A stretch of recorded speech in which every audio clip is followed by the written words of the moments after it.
Hi guys, it's Michelle and today's video is going to be all about the dark side of the Wizard of Oz. I just feel like I've been in such an Oz mood from the Wicked movie coming out. Obviously, I think everyone's feeling like that, but is it just the theater kids? I don't know. But a lot of people don't know about the dark history of the Wizard of Oz because low-key it is dark as hell. And honestly, a lot of people have been coming up with different conspiracy theories in regards to the Wicked set and seeing if some of these parallels from the Oz set happened over at Wicked, which we'll talk about later. But let's just deep dive into the dark side of the Wizard of Oz. Beyond the rainbow, if you will. So obviously Wizard of Oz was a ginormous success. I think far exceeded anyone's expectations that were working on the film. But the filming of this movie and the treatment of some of the actors on this movie will forever plague the name of Wizard of Oz, in my opinion. From literally hazardous situations to poisoning to child exploitation to physical suffering, the list goes on and on about the dark shit that happened on the set of Wizard of Oz. I just truly think it's interesting because obviously the Wizard of Oz is such a light-hearted, beautiful film, but you would be surprised about the dark history behind the Wizard of Oz. Alright, so first we're going to start off with some of the incredibly dangerous and scary working conditions that were involved on the set of Oz. So for one, they had to work in 100-degree set temperature, which is insane.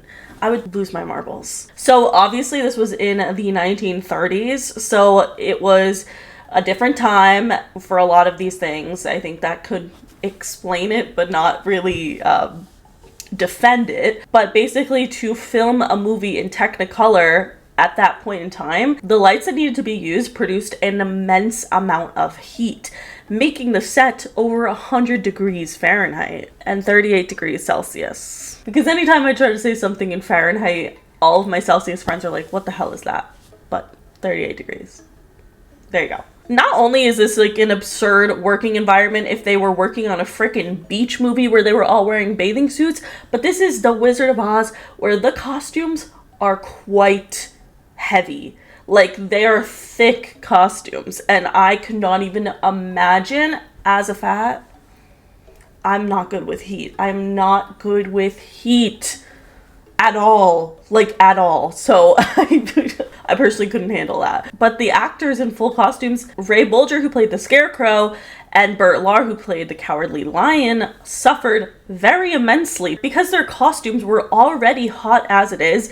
Adding on top of that, the 100-degree weather due to the frickin' Technicolor lights is insane. The cast and crew, including Judy Garland, who was a child at the time, were expected to work 16-hour days, which is now illegal. And a lot of laws came into play just due to the Wizard of Oz and the mistreatment of some of the actors on set. MGM ultimately really prioritized the efficiency of getting this movie shot, and they kind of completely ignored the toll that it took on their actors and crew workers. So speaking of the costumes that we talked about earlier, there actually is a lot of dark shit in regards to the costume. Like, all of these costumes are pretty iconic and we know them and love them today. And still people dress as all of these characters for Halloween, but almost every single one of the costumes that we know and love had very dark history behind it. For one, the Tin Man. Before Jack Haley was cast as the Tin Man, there actually was another actor who was set to play the role.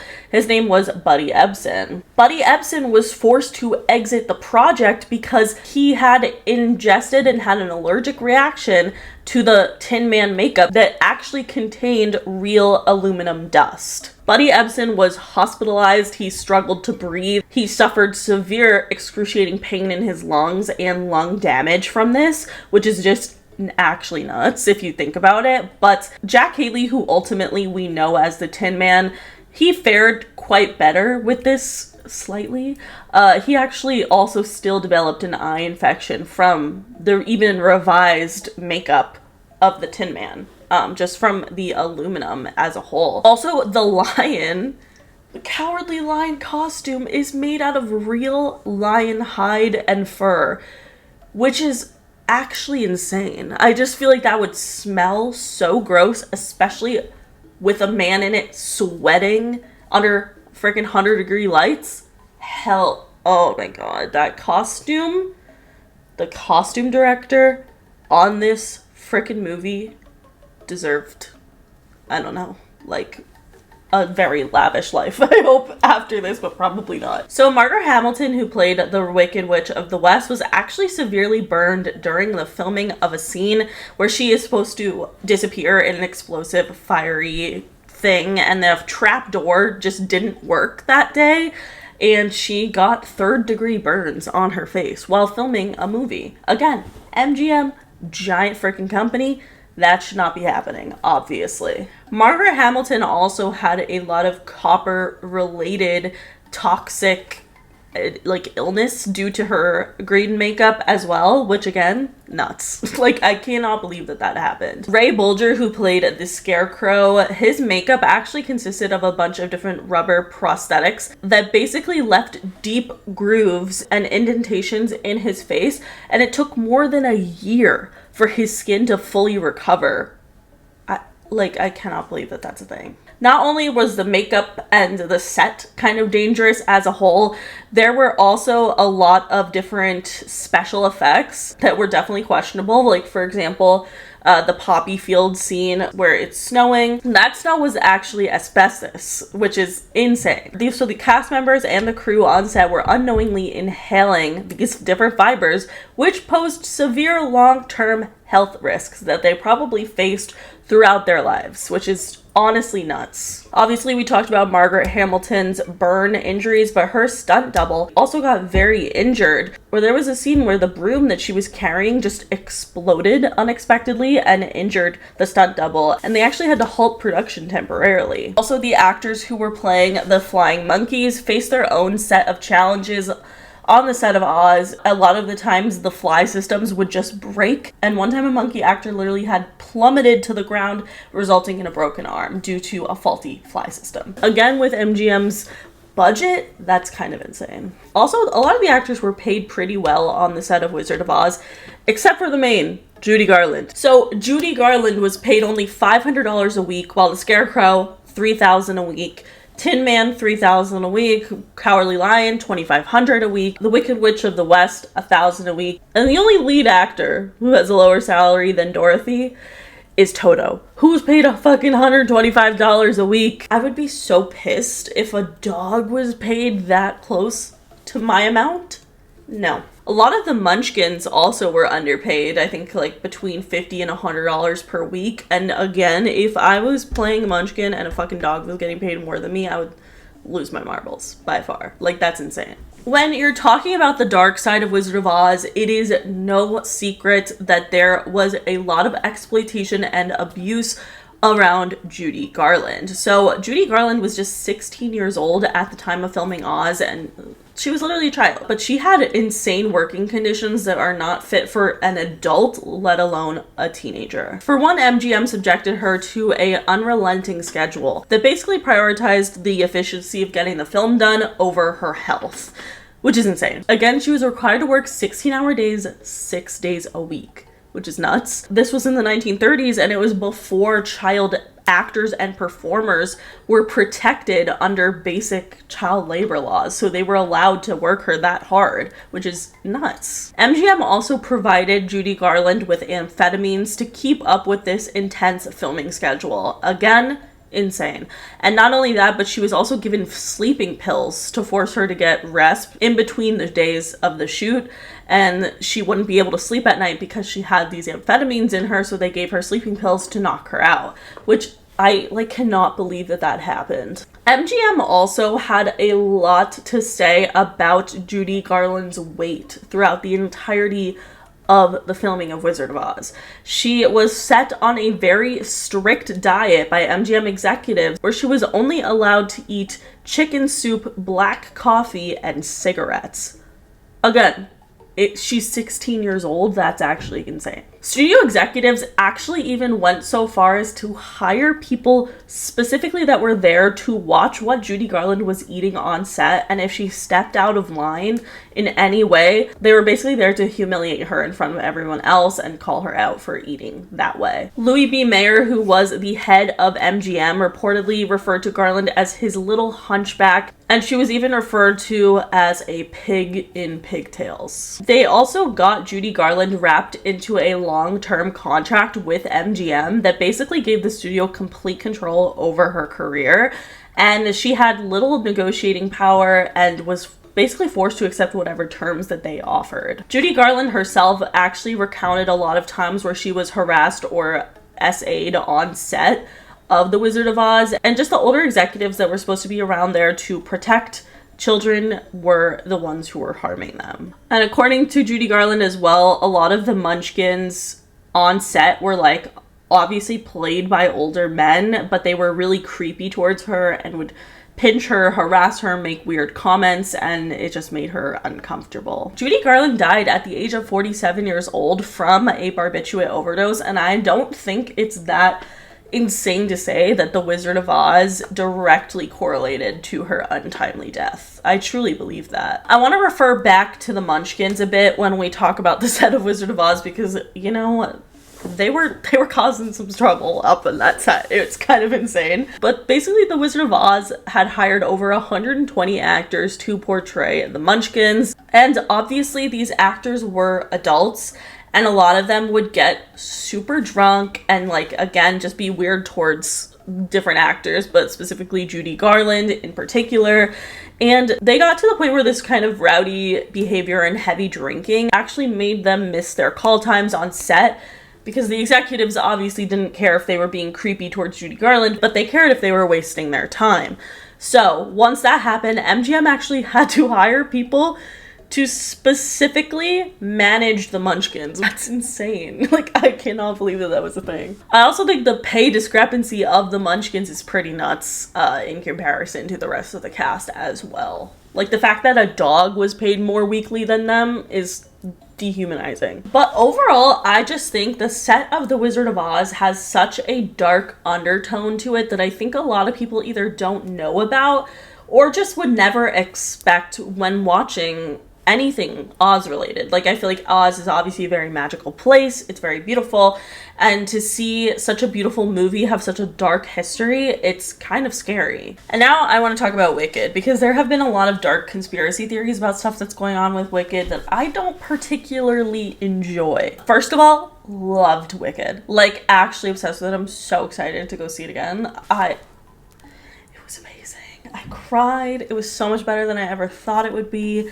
As a longtime Wicked fan and a longtime Ariana Grande fan, like an Ariana Grande fan for 14 years, which is a long ass time. I think that this movie was incredible. It was so good, but there has been a lot of controversy surrounding the movie, and I think it's all stupid. I'm gonna say that first, but we're gonna talk about some blind items that were allegedly released, and I'm gonna put a trigger warning because it is in regards to Ariana Grande and Cynthia Erivo's weight, which I think is such a weird thing that people are talking about. Like, I understand to an extent having a point of concern for someone if you see someone lose a lot of weight, but at the end of the day, like, you do not know what is going on in someone's life. You don't know, like, keep that discussion up for, like, them and their friends and family. You know what I mean? I just think it's odd. And then there's also a lot of conspiracy and blind items about Ariana being a mean girl and being Glinda in real life. Let's just talk about it. Alright, so the first blind item says, quote, "This A-list singer who started off acting lost so much weight filming her most recent movie that the costume designer had to make the smallest mannequin made even smaller by chipping away at it with a chisel." And allegedly that's about Ariana Grande on the set of Wicked.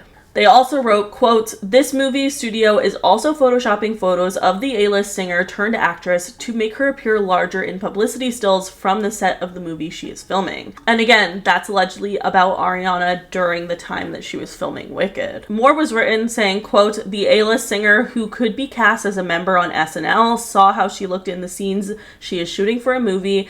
She thought that she looked fat, so she has been barely eating. Considering how much filming and reshooting there needs to be, this is going to be tough for her to maintain such a low weight. People are worried about her." And then they wrote, "The producers of this musical turned movie are not pleased that one of their stars keeps getting work done to her face. She looks completely different from when the filming started, plus there is no more weight for her to lose. She will be dead if she gets any thinner." And again, all of this is allegedly about Ariana Grande on the set of Wicked. I don't know that I think it's true, and maybe I'm biased because I do love Ariana Grande, and I do also think it's weird to comment on people's weight, and I also think it's very annoying when people comment on women's weight specifically. But I guess a lot of people had concern over like these photos of Ariana and Cynthia at one of the Wicked press tours, and I don't know, I honestly just think the lighting is weird because I've also seen photos of them and videos of them where they look completely normal. I don't know, but again, I just feel like leave that up for the people in their actual lives instead of just having this weird like parasocial relationship with these people acting like you're concerned for them. Like you don't know them. I just think it's weird. But nonetheless, on this Wicked tour, another blind item came out, like the Wicked press tour, saying, quote, "This A-list singer / actress fainted, stumbled multiple times yesterday because she refuses to eat." And again, people are saying that that is about Ariana Grande. Again, I don't know if it's true.